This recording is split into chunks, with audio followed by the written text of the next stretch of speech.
The Minister of Cooperative Governance, Dr. Zweli Mkhize, has welcomed the Auditor-General's report. In his budget vote last week, the Minister said 31% of the country's municipalities are dysfunctional and distressed.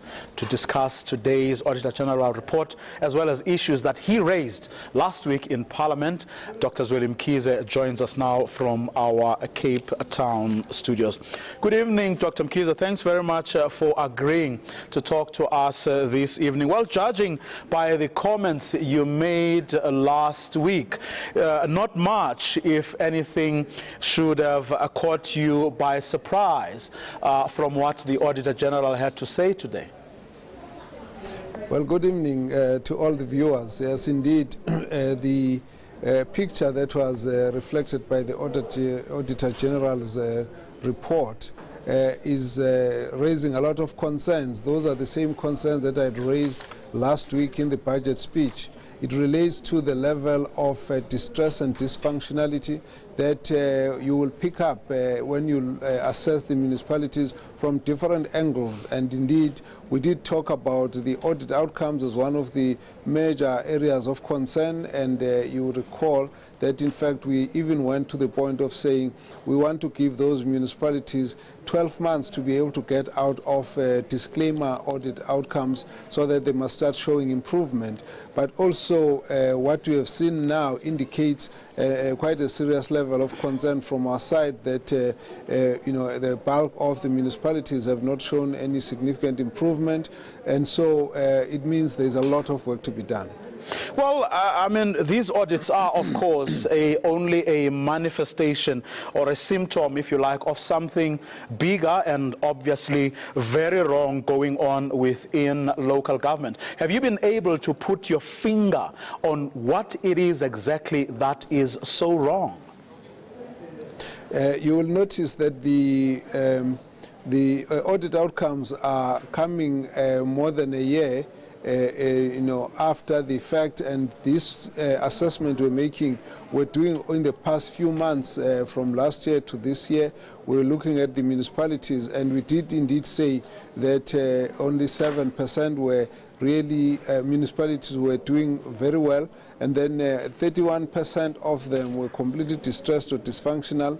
But when we sat together between Treasury and COGTA, looking at a number of parameters, we were able to identify 87 municipalities which require urgent intervention, in the sense that there are issues wrong with their level of governance, with their issues of financial management, and with the area of infrastructure service delivery.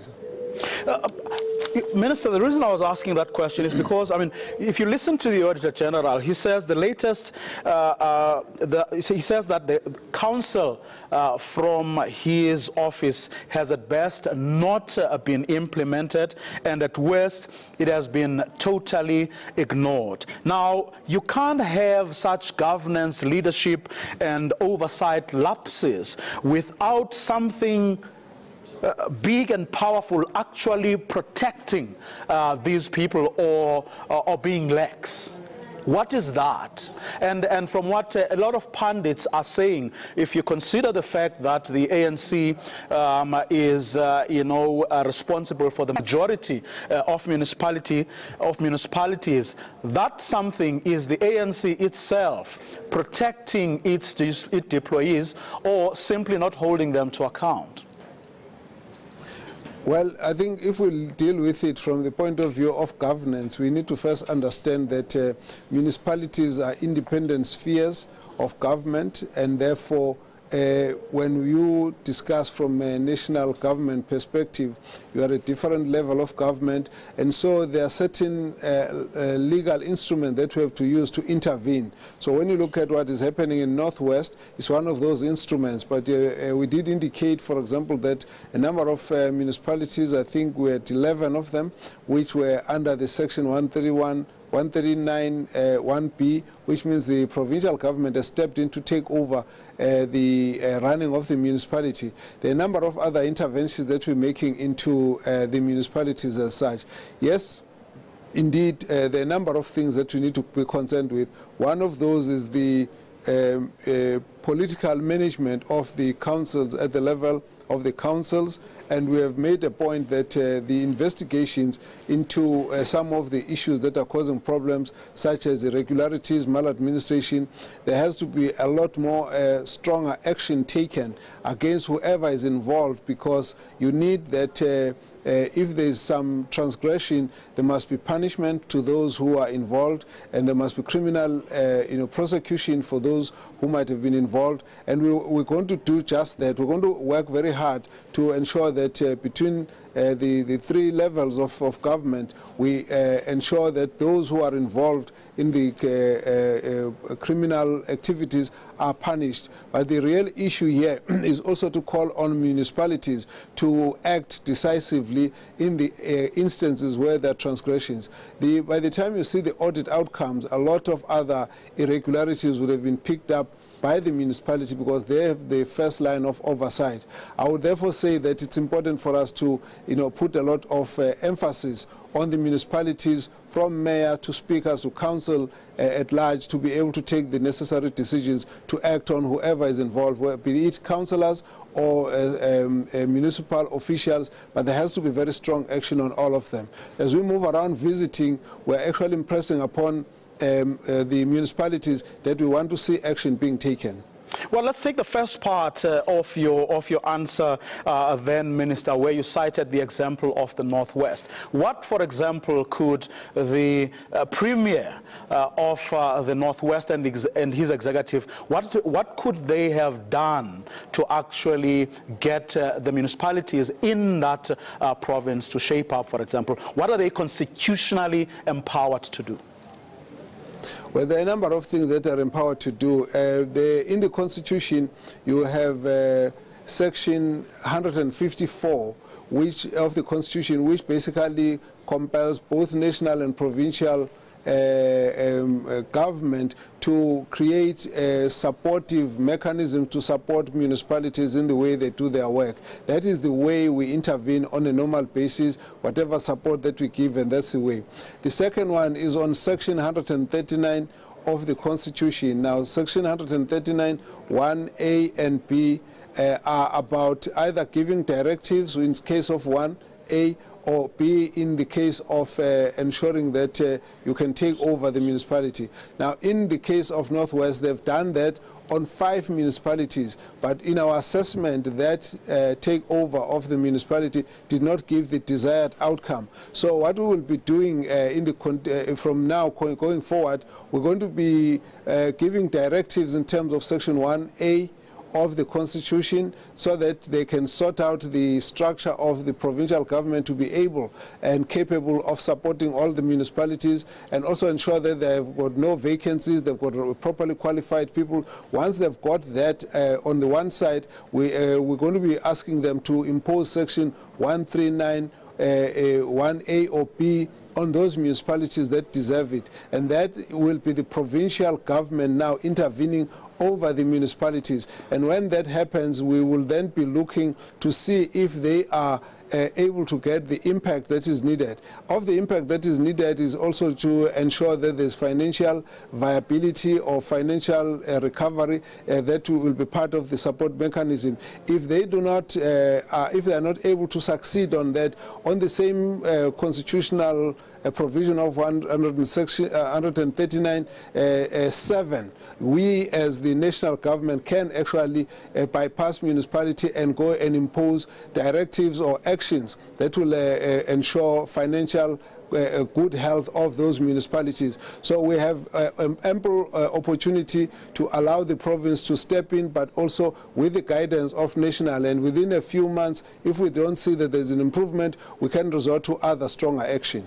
Minister, as a seasoned politician yourself, and as a former premier as well, I'm sure you would agree with me that theoretically, at least, if you have for a premier a strong man who is in the habit of dispensing patronage and using municipalities or municipal resources as well, of course, as provincial resources to do that. It would be difficult for that person to actually hold municipalities to account if they are the people who, in the first instance, got those municipalities to use their resources to do things that they are not supposed to do. Well, I will not be able to pontificate from a distance. I can only say that we always want to ensure that people who are put into position of authority are men of integrity who can lead by example and ensure that on the basis of their leadership, they will be able to oversee, monitor and oversee and ensure that those in the lower structures are supervised to deliver what is expected. Indeed, we would have expected that if the provincial leadership had intervened, that it should have created certain outcomes on the ground, but we are seeing the problems in a number of municipalities. One of the interventions that we've decided to embark upon as the COGTA, as a minister, I've directed that for all those municipalities that are unable to spend their infrastructure grant because of capacity problems, that we will actually send in teams. At the moment, we have identified 16 municipalities where we'll send teams,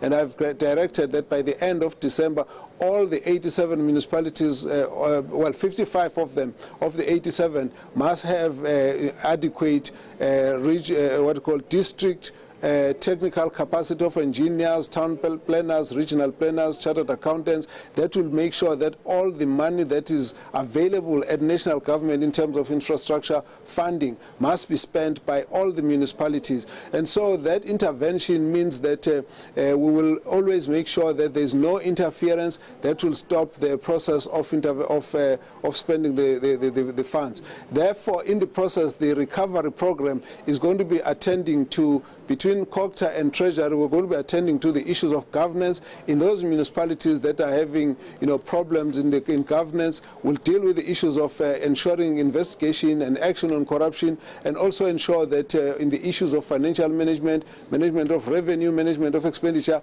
we intervene in all of that. We'll be assessing them continuously to see where there's a need for us to step in. Indeed, the issue of political oversight is also very important. Very, very quickly, Minister, we have run out of time. Two quick ones. The AG also spoke about the financial health of municipalities and their inability to pay their debts, but also their inability to collect revenue from ratepayers. How do you think municipalities will overcome that particular problem, and are there discussions within Cabinet about how they are going to deal with their debts to such entities as ESCOM, for example?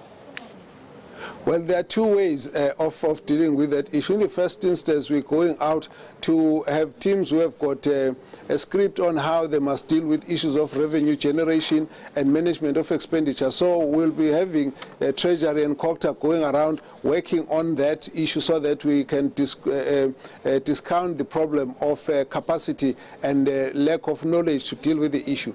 The second issue is that there are many people who owe municipalities, communities, and a number of other corporate clients are owing municipalities. Municipalities in turn are also owing other utilities, water boards and ESCOM. We are involved now in a process where both these issues are being dealt with. In the context of ESCOM and water boards, we've got an interministerial team that will be meeting in another week or two to take the matter forward, and we've also undertaken to go and meet those major defaulters so that we make a specific municipal specific plan of how they should ensure that they pay their debts to ESCOM and the water boards. On the other hand, we're bringing the issue up at the level of the Presidential Coordinating Committee, where the other departments are owing municipalities, as well as also bringing up the issue of communities building up the culture of payment for services in our communities, which has to be encouraged, and we have to go on a very strong campaign on that.